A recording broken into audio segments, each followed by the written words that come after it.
Hello student, welcome to SV chemistry. बच्चों, आज के सेशन में हम पढ़ेंगे हाइजेनबर्ग अनसर्टेनिटी प्रिंसिपल। कि हाइजेनबर्ग का अनसर्टेनिटी प्रिंसिपल जो है वो क्या है और उसका क्या यूज होता है।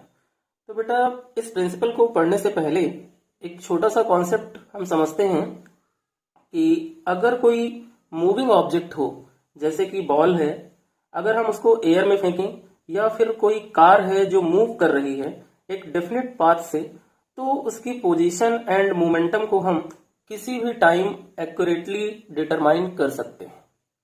ये तो एक कॉमन पॉइंट हुआ जो कि हाइजेनबर्ग अनसर्टेनिटी प्रिंसिपल से रिलेटेड है। बिकॉज हाइजेनबर्ग अनसर्टेनिटी प्रिंसिपल जो है वो ये कहता है कि it is impossible to measure simultaneously the position and momentum of a small moving particle with absolute accuracy.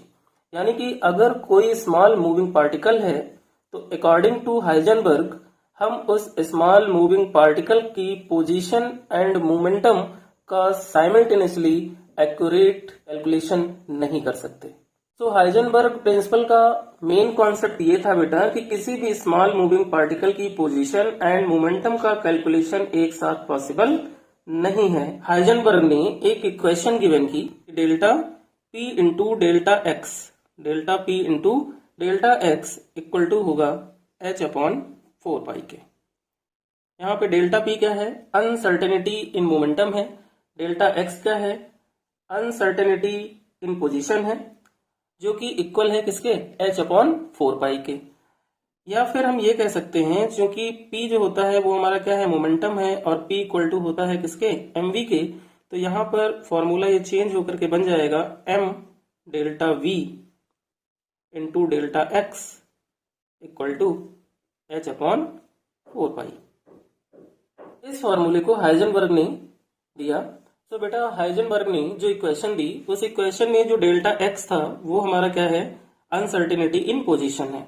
और डेल्टा p जो है वो क्या है बेटा? अनसर्टेनिटी इन मोमेंटम, अनसर्टेनिटी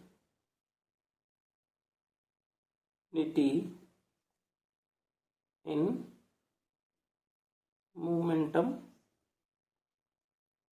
और m जो है बेटा वो क्या है? Mass of particle.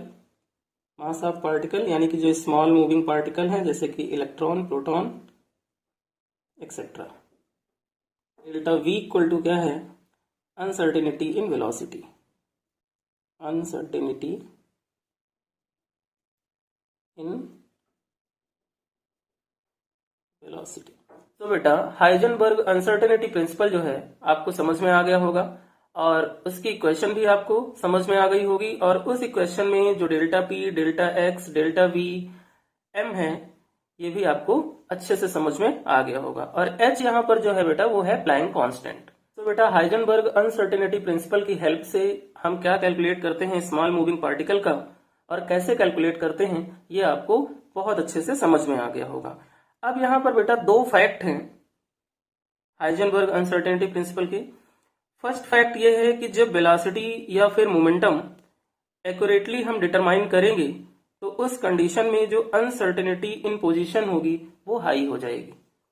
या फिर हम ये कहें कि जब अनसर्टेनिटी इन पोजीशन हम एक्यूरेटली कैलकुलेट करेंगे तो उस कंडीशन में अनसर्टेनिटी इन मोमेंटम हाई हो जाएगा। एक फैक्ट ये है इसका, क्योंकि हम दोनों का एक्यूरेट एक साथ कैलकुलेशन नहीं कर सकते। तो एक एक्यूरेटली कैलकुलेट करेंगे तो दूसरा क्या हो जाएगा? हाई हो जाएगा। और सेकंड फैक्ट इसका यह है बेटा कि जो बोहर का एटॉमिक मॉडल था वो हाइजेनबर्ग अनसर्टेनिटी प्रिंसिपल के अगेंस्ट था, क्योंकि बोहर एटॉमिक मॉडल में बोहर ने ये कहा कि किसी भी स्मॉल मूविंग पार्टिकल की पोजीशन एंड मोमेंटम का हम एक साथ कैलकुलेशन कर सकते हैं, जबकि हाइजेनबर्ग में ऐसा नहीं है।